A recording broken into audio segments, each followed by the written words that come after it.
l'instar de ce journal, le collectif de pasteurs dénommé l'Arche familiale était ce vendredi dans les locaux de la chaîne Béni TV. Les hommes de Dieu sont venus s'imprégner des réalités et autres facilités qu'offre cette chaîne chrétienne panafricaine dans le cadre de l'évangélisation. La soirée d'adoration organisée à la salle FITEB de Cotonou au Bénin a vu la participation de plusieurs fidèles. Un moment intense de restauration et de communion fraternelle. Les pharmaciens tchadiens ont attiré l'attention des autorités sur le coût élevé des taxes fiscales imposées lors de l'importation des produits pharmaceutiques. Et enfin en sport, nous irons à la découverte des Golden Girls, une équipe de football somalienne composée uniquement de femmes passionnées par cette discipline sportive. Voilà pour les titres. Madame, Monsieur, bienvenue sur la première chaîne chrétienne panafricaine Béni TV. Un collectif de pasteurs fait une incursion à Béni TV. Ces hommes de Dieu s'imprègnent des réalités et autres facilités qu'offre la première chaîne chrétienne panafricaine dans le cadre de l'évangélisation. Ils étaient au nombre de 16, tous membres de l'Arche familiale, un collectif de pasteurs d'Abobo, de Cocody, d'Agboville, ainsi que des responsables de zone à prendre d'assaut la salle de réunion de Béni TV ce vendredi. Objectif, savoir davantage sur Béni TV, la chaîne chrétienne panafricaine pour une franche collaboration. Aussi, l'origine de la création, les missions et les objectifs de cette chaîne télé leur ont été expliqués par les co-gérants intérimaires que sont le pasteur Likri Jean-Claude, responsable des ressources humaines, et Saki Aye Yves, responsable juridique, qui se sont par la suite prêtés aux questions des visiteurs. À l'issue de cette rencontre d'échange, ces pasteurs ont bien voulu donner leurs sentiments. Nous sommes venus sur la convocation de Béni TV. Nous sommes venus parce que nous avions une autre idée, une autre image de Béni TV. Alors nous sommes venus vraiment nous imprégner des informations vraies de Béni TV afin que nous puissions véhiculer le vrai message, afin que tout le corps de Christ puisse venir à Béni TV. Au sein de cette délégation figure une dame. Il s'agit de la prophétesse Jeanne Minga de la mission internationale de délivrance et de salut des âmes Midesa et membre de l'Arche familiale. Elle ne dit pas autre chose. Il y a beaucoup de choses qui se disent derrière Béni TV et ce matin Dieu m'a fait grâce de venir comprendre beaucoup de choses. J'appelle tous les pasteurs, les épouses des pasteurs, venez à Béni TV. La chaîne est là pour tous les chrétiens. Venez, c'est simple. C'est une grâce que Dieu nous a accordée en Côte d'Ivoire. Que le nom de Dieu soit béni. J'ai compris que Béni TV est une chaîne chrétienne qui a pour but ou l'intention de propager la bonne nouvelle dans le monde entier. Et par Béni TV, les pasteurs peuvent annoncer la bonne nouvelle. Les pasteurs qui annonçaient la bonne nouvelle dans les quatre coins et dans leurs églises, aujourd'hui, ils peuvent annoncer la bonne nouvelle au monde entier et la gloire sera à Dieu partout dans le monde entier. Notons que d'autres pasteurs dans le district d'Abidjan entendent emboîter le pas à ce collectif de pasteurs de l'Arche familiale. Le corps de Christ ne s'est pas fait prier pour participer à la sublime soirée d'adoration qui a eu lieu à la salle FITEB de Cotonou au Bénin. Un moment intense de restauration et de communion fraternelle. La grande salle climatisée du FITEB était pleine à craquer ce dimanche 7 octobre 2018. À travers louanges, adoration, témoignages, le peuple de Dieu venu nombreux a élevé l'étendard de celui qu'on appelle le Dieu Tout-Puissant.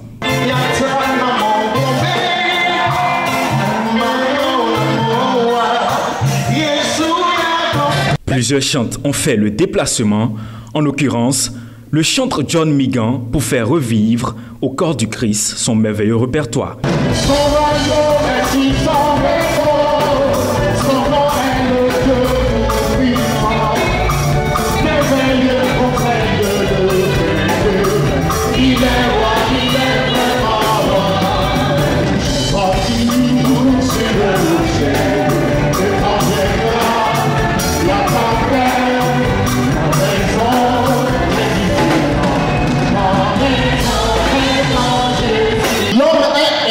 De tout ce qui le domine. La parole m'a touché. La parole m'a touché. Et ce dimanche, je ne peux pas dormir. Je n'arrive plus à dormir. J'entends l'Esprit de Dieu me dire va à l'église. Le Saint-Esprit m'a dessoulé en même temps. Pour la sublime soirée, la salle était pleine à craquer. Les gens sont restés jusqu'au bout parce que Dieu est en train de faire quelque chose dans ce lieu. Vous ne pouvez pas être en communion avec Dieu, demeurer le même ou la même. C'est ce que nous avons expérimenté pour cette édition de Sublime Soirée. Et je voulais profiter de l'occasion pour lancer l'appel à tous les Ivoiriens. Par la grâce du Seigneur, le vendredi 26 octobre 2018. La commune de Yopougon était en effervescence ce week-end. En effet, le programme de l'église évangélique La Bénédiction Tempête de prière y a posé sa chair dans le somptueux cadre de l'hôtel Astoria Palace. Le pasteur fondateur de cette église, le pasteur Sam Monté, a édifié les cœurs à travers ses prêches, ses exhortations et ses délivrances. Habituellement tenu tous les mardis à l'église évangélique La Bénédiction, 6 à Diamé 220 logements, la tempête de prière de façon spéciale s'est déroulée ce vendredi à Astoria Palace dans la commune de Yopougon, district d'Abidjan. Pour cet événement qui a lieu à 18h, dès 16h, le peuple est sorti nombreux pour occuper les places. Une atmosphère particulière d'adoration a donné lieu à la prédication de la parole de Dieu.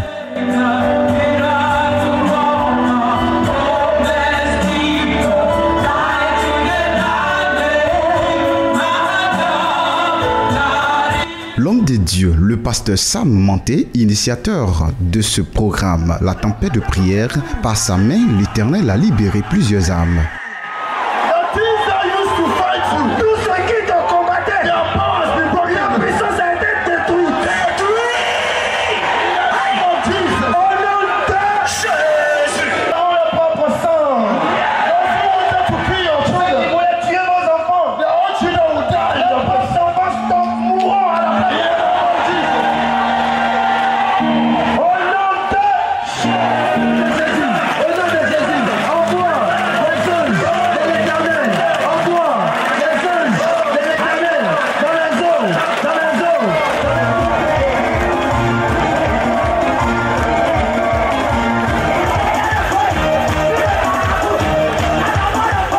Comme son nom l'indique, la tempête de prière est un moment intense de prière. Ce programme a été marqué par une forte prière.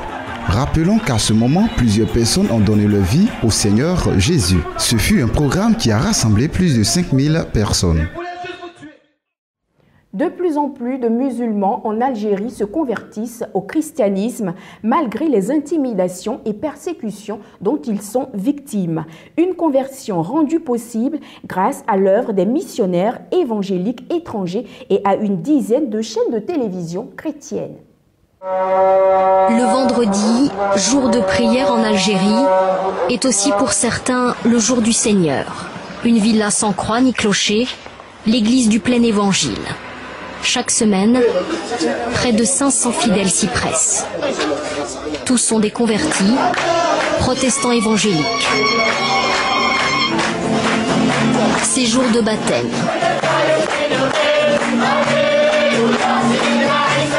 Des hommes et des femmes nés musulmans vont embrasser la foi chrétienne.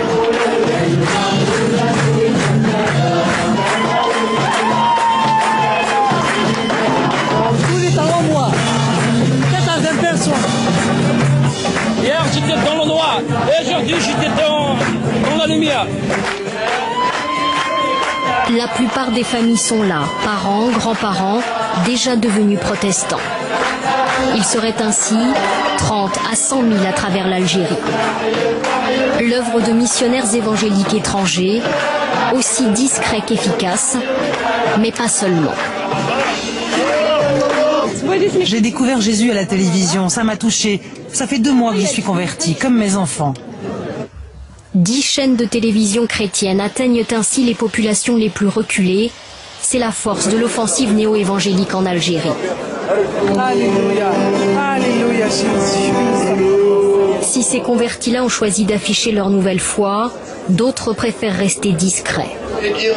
Dans l'islam, renier sa religion, c'est encourir la mort. Et cela porte un nom, l'apostasie. On a tout le temps de mauvais regards sur nous qui sont fixés comme ça. On nous regarde de mauvais œil et nous... Bon, le manque de respect, je ne peux pas y aller jusqu'ici. Mais ils sont contre. religion et on a oublié complètement nos racines. Cet homme, très inquiet de nous parler, était jusqu'à sa conversion un fonctionnaire très bien noté. C'est par la haine envers les chrétiens que j'ai perdu mon travail. Ils nous accusent de faire le prosélytisme, mais c'est archi fou. Mais c'est archi fou. Lui était directeur d'école. Sa vie a basculé un soir de Noël. Ce soir-là, munis d'armes blanches, des gens du village ont mené dans son logement de fonction une expédition punitive. Ils l'accusaient de célébrer Noël à l'école. Son fils se souvient. Le voisin nous a dit 2-3 fois une phrase que je ne vais pas oublier. Il a dit ramenez-nous des terroristes et ne ramenez pas de chrétiens ici. Je me suis dit c'est la fin. Avec des armes blanches devant ma porte et moi j'ai que mes mains vides. Ils vont arracher la porte puis ils vont nous tuer là-dedans. Moi j'imaginais le pire, j'ai imaginé c'était un bain de sang qui va se passer là-bas. Après 28 ans de carrière, le directeur d'école a été radié de l'éducation nationale. C'est pas moi seulement qui ai été frappé, c'est le christianisme pour c'est-à-dire donner un exemple. Voilà, celui qui est comme celui-là, on va le frapper, on va le mettre dehors. Une telle violence à l'égard des chrétiens reste toutefois rare, surtout en Kabylie, où le phénomène est le plus ancien. À la sortie des mosquées, la question n'est pas taboue. Pour tous, les églises évangéliques achètent les consciences. On n'a pas encore vu quelqu'un qui a de l'argent, il a entré en chrétien. Toujours c'est des pauvres qui rentrent en christianisme. Voilà. T'as compris comment? Voilà. Parce qu'ils donnent d'argent. Ils donnent des appartements, d'argent, des visas. Le gouvernement algérien qualifie le phénomène néo-évangélique de néfaste. Il a adopté une loi qui punit le prosélytisme de peine de prison. Les églises la dénoncent comme une épée de Damoclès au-dessus de leur tête. Transporter plus d'une Bible dans son sac est un délit. Dans le cadre de la lutte contre le chômage, l'AGIP, l'Agence guinéenne pour la promotion de l'emploi, a répertorié 11 secteurs afin de relier plus de 30 000 jeunes à plusieurs entreprises. Directrice de l'AGIP, Agence guinéenne pour la promotion de l'emploi, Diariatou Diallo pilote depuis des mois plusieurs initiatives publiques destinées à réduire le taux de chômage dans son pays. À ce titre, le projet Booster les compétences a permis jusqu'ici de répertorier 11 secteurs porteurs avec une base de données fournie reliant plus de 30 000 jeunes à plusieurs entreprises. On a sélectionné 100 jeunes. Nous les avons formés en 3 jours. Ensuite, les 25 meilleurs, on les a formés sur le modèle comment faire un business plan. Et donc, parmi les 25, il y aura 10 lauréats qui vont avoir une enveloppe de 15 000 $. Pas pour leur donner les sous, mais pour qu'ils puissent se former, pour qu'ils puissent avoir un mentor en coaching d'1 an. L'épineuse question de l'inadéquation de la formation avec le marché de l'emploi préoccupe également Diariatou Diallo. Causée en partie par une défaillance du système éducatif, le chômage était évalué à près de 39% selon une récente étude. Ce projet Booster les compétences pour l'employabilité des jeunes vient corriger les défaillances du système éducatif en nous permettant de mettre en place des consortiums entre une entreprise et un centre de formation pour qu'ensemble qu'ils construisent les curricula de formation. Et là, on est sûr que nos jeunes qui vont sortir de ces centres de formation auront une formation que l'entreprise en consortium a besoin. Engagé pour un développement socio-économique inclusif, Diariatou Diallo encourage fortement la jeunesse à entreprendre. L'initiative Salon de l'emploi et de l'entrepreneuriat guinéen récompense à cet effet les jeunes qui osent sur place, mais aussi ceux de la diaspora. Le Nigeria sera le premier pays africain à bénéficier d'un investissement initié par la banque UBA et Gavi, l'Alliance pour les vaccins. Objectif, renforcer le système sanitaire et sensibiliser sur la vaccination. La branche de responsabilité sociale du groupe United Bank for Africa et Gavi, l'Alliance du vaccin, se sont associés pour renforcer les systèmes de santé et sensibiliser sur la vaccination à travers l'Afrique. Le Nigeria sera le premier en Afrique à bénéficier de ce programme de financement en 2018. Le groupe United Bank for Africa et la fondation UBA ont eu un impact positif sur la vie au Nigeria et sur le continent africain pendant plusieurs décennies et c'est une autre opportunité pour améliorer la vie de millions d'Africains. Nous sommes fiers du partenariat partenariat avec Gavi qui se poursuivra jusqu'à la fin de 2020. Ce partenariat avec la fondation UBA vise à recueillir 1,5 million de dollars au cours des 2 prochaines années en s'appuyant sur le réseau des partenaires de UBA pour soutenir les programmes de vaccination de Gavi au Nigeria. Le vaccin des enfants au Nigeria reste rien pour lui. Une incompréhension tout cas notamment de la chefferie religieuse. Donc il est important de dire que le taux de mortalité infantile aujourd'hui est un véritable drame en Afrique. Donc cela va notamment permettre à ces cas de baisser fortement le taux de mortalité infantile sur le continent. Au cours des 5 dernières années, plus de 14 millions d'enfants ont été vaccinés contre des maladies les plus meurtrières au monde au Nigeria avec l'appui de Gavi. L'atteinte des objectifs du pays en matière de couverture vaccinale pourra prévenir au moins 1 million de décès d'ici 2028. Le ministère sierra-léonais des Transports et de l'Aviation a annoncé récemment que son pays compte abandonner le contrat de construction de l'aéroport du village de Mamama à la fin de ce mois d'octobre.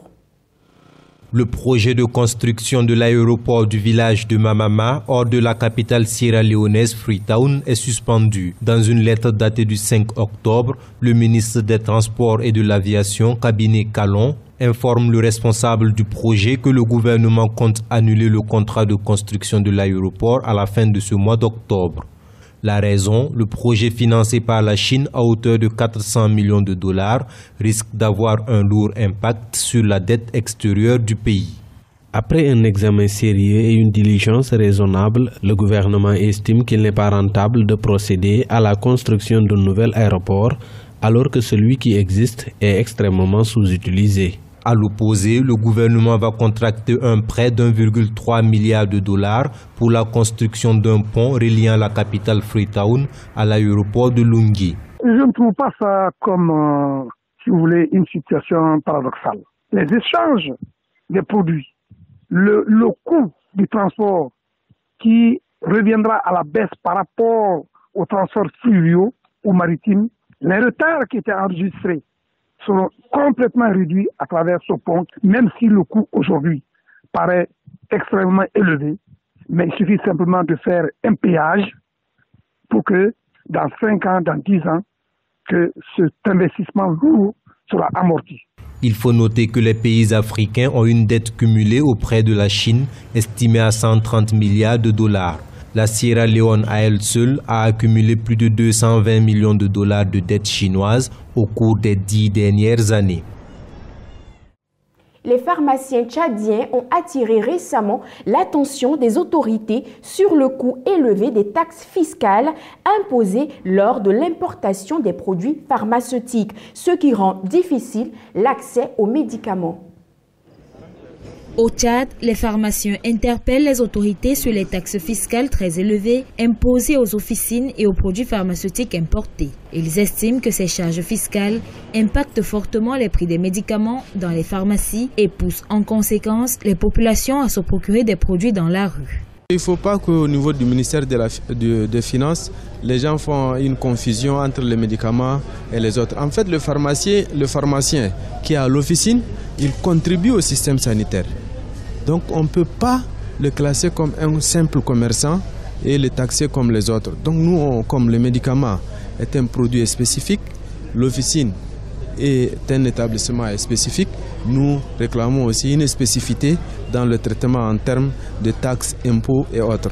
Les pharmaciens ont recommandé au gouvernement la création d'une agence nationale de régulation des produits pharmaceutiques et de fédérer les actions des services concernés par la lutte contre les médicaments contrefaits pour agir efficacement contre ce phénomène. On sait quels sont les effets néfastes pour ces médicaments. Nous, on fait passer l'information parce que nous, on ne peut pas réprimer. La répression revient au ministère de la Sécurité publique. Mais on aimerait qu'un organe soit mis en place et qui va prendre encore tous les ministères qui vont accompagner le ministère de la Santé et l'ordre des pharmaciens. Selon l'Ordre national des pharmaciens du Tchad, en raison des prix élevés des médicaments dans les officines, plus de la moitié des malades dans le pays se procurent des produits en dehors du circuit normal. En Allemagne, les militants du Parti conservateur de Bavière ont accusé le coup à l'issue de l'élection régionale. Avec 35% des voix, ils restent le premier parti du pays, mais perdent une douzaine de points et leur majorité absolue. Des mines déconfites, les militants de la CSU, le Parti conservateur de Bavière, ont accusé le coup à l'issue de l'élection régionale. Avec 35% des voix, ils restent le premier parti du Land, mais perdent une douzaine de points et leur majorité absolue. Évidemment, ce n'est pas un jour facile pour la CSU. Nous n'avons pas obtenu un bon résultat. C'est un score douloureux. Mais nous devons accepter ce résultat avec humilité et en tirer les leçons. Nous devons l'analyser clairement. Les pronostics des sondeurs se sont aussi confirmés pour les sociaux-démocrates. Le SPD plafonne à un peu plus de 9%. Ce sont donc les deux partis alliés de la chancelière Angela Merkel qui reculent. Les Verts, quant à eux, ont de quoi jubiler. Ils se hissent à la deuxième position en Bavière avec plus de 18% des suffrages. Un vote polarisé qui profite également à l'Alternative pour l'Allemagne. Avec un score de 11%, le parti anti-migrant va pouvoir faire son entrée au Parlement régional. La coalition au pouvoir à Berlin sera affaiblie de ce vote et elle devra affronter un nouveau test dans le Land 2S le 28 octobre prochain. Ce sera alors la CDU d'Angela Merkel qui jouera sa première place. Au Royaume-Uni, la situation économique est plutôt meilleure que prévu. En août, selon l'Office britannique des statistiques, l'activité a stagné, mais les 3 mois précédents ont connu une hausse de 0,7%. Le verre à moitié plein ou à moitié vide, c'est un peu l'histoire de l'économie britannique en ce moment. Dans la perspective du Brexit, la situation est plutôt meilleure que prévu. En août, selon l'Office britannique de la statistique, l'activité a stagné, mais les 3 mois précédents ont vu une hausse de 0,7%. Il faut dire qu'avec un hiver long et vigoureux, l'économie britannique avait baissé sa cadence. L'été a remis les compteurs dans le vert avec un secteur des services en hausse d'un demi-point, celui de la construction à plus 2,9% et celui de la production à plus 0,7%. Mais ce n'est pas la météo, mais bien le Brexit qui souffle le chaud et le froid sur l'économie du Royaume-Uni. Le FMI désormais n'écarte plus la possibilité d'une sortie de Londres de l'UE sans accord et pense que le PIB britannique va croître de 1,1% seulement. En avril, il tablait sur 1,3%. Londres estime que jusqu'à 5000 emplois du secteur des services financiers pourraient émigrer vers l'Europe continentale en attendant le départ effectif du Royaume-Uni. Et les commerces britanniques hésitent maintenant beaucoup plus à investir ou embaucher. En Allemagne, le patron des fédérations industrielles prévient d'un désastre en cas d'absence d'accord entre Londres et Bruxelles.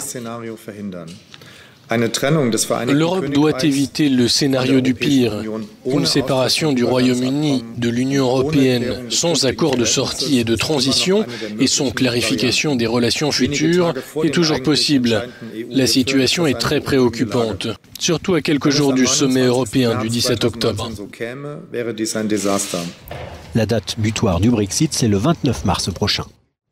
L'utilisation abusive de l'intelligence artificielle et de la robotique inquiète les experts qui s'interrogent sur la question de son éthique. Le débat a été lancé lors du Robo Business 2018 organisé dans la Silicon Valley aux États-Unis.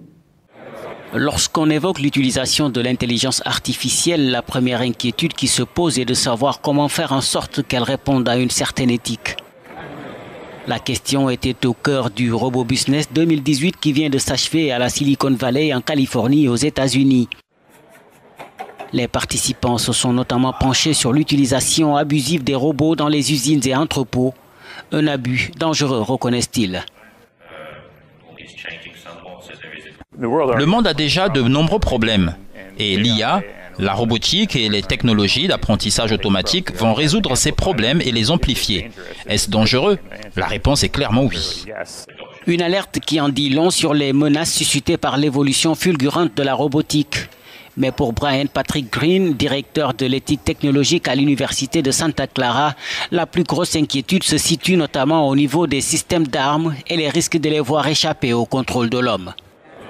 Nous sentons que nous voulons avoir le contrôle, mais en même temps, nous voulons déléguer beaucoup de pouvoir à la technologie. Et sur cette base, quel équilibre y aura-t-il entre cela? Je pense que si nous voulons maintenir la sécurité de la technologie, nous devons déléguer moins que plus. L'équation reste cependant très complexe, comme l'expliquent les avocats d'un groupe de robotique et d'autonomisation qui ont vu des fermetures d'usines accidentelles avec des employés bloqués dans des dispositifs autonomes. Nous avons normalement une sorte d'élément de culpabilité dans ces déterminations. Et quand aucun humain n'est impliqué et que le YX a été choisi plutôt que le Y, comment gérez-vous la culpabilité? Est-ce le programmeur de la machine qui a finalement abouti, même si à un moment donné il devient son propre mécanisme d'apprentissage ou non? Mais au bout du compte, nous allons tous nous battre avec cela. Mais Brian Clifford reste confiant, d'autant que le système juridique finit toujours par rattraper la technologie. Aujourd'hui, 15 octobre, le monde célèbre la journée mondiale de la femme rurale. Cette journée, connue au départ sous le nom de Journée internationale des paysannes, est depuis 2012 répertoriée par l'ONU comme étant la journée internationale de la femme rurale. Les femmes rurales jouent un rôle essentiel et incontournable dans les économies rurales des pays en voie de développement. Dans la plupart d'entre eux, elles participent à la production agricole, fournissent la nourriture, l'eau et le combustible pour leur foyer. Elles mènent de front d'autres travaux en dehors de la ferme afin d'améliorer le niveau de vie de leur famille. Parlons sport à présent dans ce journal avec une équipe de football somalienne composée uniquement de femmes passionnées par cette discipline sportive. Malgré toutes les oppositions auxquelles elles sont confrontées, elles s'accrochent à leurs rêves. Regardez. À Mogadiscio, capitale de la Somalie, des jeunes femmes défient les préjugés pour vivre leur passion. Le football. Ce sport, qui est interdit à la gente féminine dans le pays, elles ont décidé de le pratiquer et l'utilisent même comme moyen de lutte contre la stigmatisation. L'équipe Golden Girls, dans laquelle elles apprennent à manier le ballon rond, a été fondée par la jeune Shema Salad Mohamed. Les femmes ne sont pas encouragées à faire du sport parce qu'elles sont supposées rester à la maison et y travailler uniquement. Les gens m'insultent et me disent « Tu es une femme, pourquoi joues-tu au football ?» Certaines joueuses sont soutenues par leur famille, mais d'autres non. Vivant dans la crainte perpétuelle, la majorité espère changer le regard des Somaliens sur le football féminin. Et c'est sur ce terrain privé loué à 7 $ l'heure qu'elles polissent leur rêve de conquérir un jour les pelouses mondiales. Nous voulons être une équipe nationale, participer aux plus grandes compétitions, à la Coupe du Monde, à des tournois de la Confédération africaine de football. Nous voulons être l'un des pays où le football féminin est connu dans le monde entier. Selon l'ONU, l'inégalité des sexes persiste en Somalie en raison d'une culture qui promeut une hiérarchie et une autorité masculine stricte. Mais malgré tout, les Golden Girls espèrent devenir de véritables championnes nationales comme leur père masculin et porter haut les couleurs de la Somalie. L'annonce a été faite par les médias français. Thierry Henry est le tout nouvel entraîneur de Monaco. Il remplace le Portugais Leonardo Jardim à la tête d'une équipe aujourd'hui 18e de la Ligue 1. Thierry Henry, entraîneur de Monaco, c'est officiel. Annoncé par les médias français dès vendredi, l'arrivée du champion du monde a été officialisée samedi matin par le club de la Principauté. Il remplace le Portugais Leonardo Jardim à la tête d'une équipe aujourd'hui 18e de Ligue 1, mais encore vice-championne de France la saison dernière. Il retrouvera Tillmans et Chadli à Monaco, deux joueurs qu'il côtoyait en tant qu'adjoint de la sélection belge. Surtout, Henry retrouve son club formateur, celui avec lequel il a débuté en Division 1 il y a 24 ans, remporté son premier titre. Sa carrière de joueur s'était ensuite accélérée avec le sacre mondial de 98 et l'idylle à Arsenal avec Wenger et ses Frenchies. Meilleur buteur de l'histoire des Gunners, Henry s'était ensuite offert un transfert de prestige au Barça. Une trajectoire de joueur fulgurante que l'ambitieux Henry entend appliquer à son parcours d'entraîneur. Tout commence sur le rocher.